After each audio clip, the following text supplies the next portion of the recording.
Is Amit Khurana and I'm a disruptor. I worked, like Vatsal introduced, I worked for brands like GE Capital, Aviva, Prudential, BNP Paribas, and one of the reasons I wanted to state those is that everywhere that I went, there was a war for talent in HR. Everybody was competing for the same set of people, and we realized that it's important that we kind of build an EVP. And EVP basically, I'm sure most of you know about it, it basically tells employees what they can expect from in terms of value from the employer. Now the next one is, why should somebody really develop a good EVP? It's important for people to retain talent, also to attract a lot of good talent and engage that talent once they've attracted the talent and also retained it. There's a Gartner study which basically talks about wherever there is an effective EVP, the attrition goes down by as much as 69%, and new hire commitment can go up by as much as 30%, which can really make a huge difference to the organization. So let's jump straight in to look at what are the key components of an EVP per se. It's career growth opportunities, it's about a good culture, it's about learning and development, and it's also about compensation and benefits. So those are the four elements that are there into it. I'll take one at a time.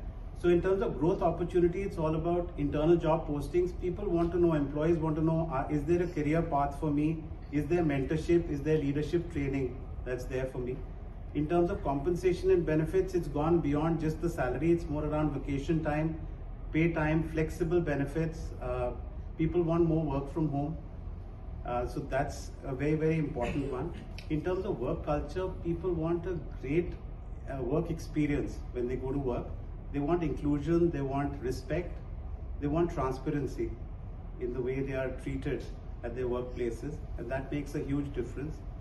And in terms of learning opportunity, they want an opportunity to be allowed to grow and develop, and that's where they need coaching, mentoring, upskilling.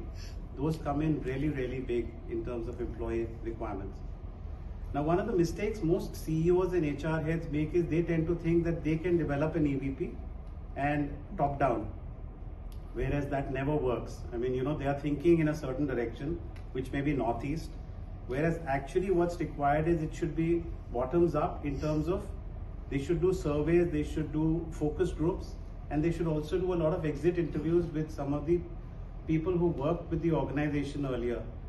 And so there's a survey which is up to 40 questions, and it basically has all whys in it, saying that why should you join the organization?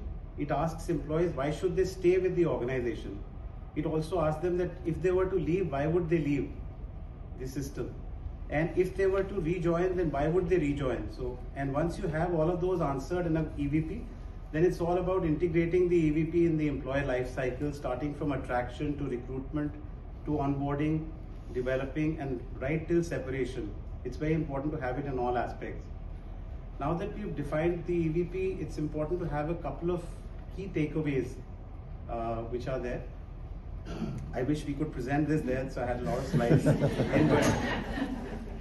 I'll try to still do a good job.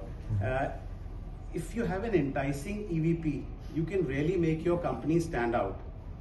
This is really important today because the war for talent, everybody is competing for the same set of candidates. So the EVP must be very unique, it must be really relevant and compelling. And some people have a 3-pager or a 2-pager, it should just be a few lines and very, very sharp hitting, which tells the employees what they can really deserve and expect. And it has to be more as inspirational, not really aspirational, in terms of what is there today. What is the experience going to be like if somebody was to join your organization today instead of being in the future? A lot of people go wrong with that. And if done right, then it can actually have a highly motivated team, and a motivated team will lead to a loyal employee base, which will lead to a great business performance, and everybody will be happy and will do well. Something that companies go really wrong with is EVP is a mirror. It's not really a vision board. So they tend to put a lot of things saying that we'll do this in the future, and when employees come in, they don't find that there. They get demotivated and leave.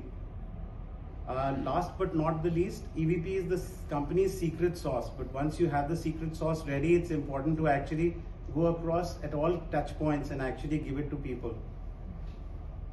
And I'll request all of you to actually invest time in an enticing EVP, which can really make a difference in attracting, retaining, and engaging your workforce. Thank you.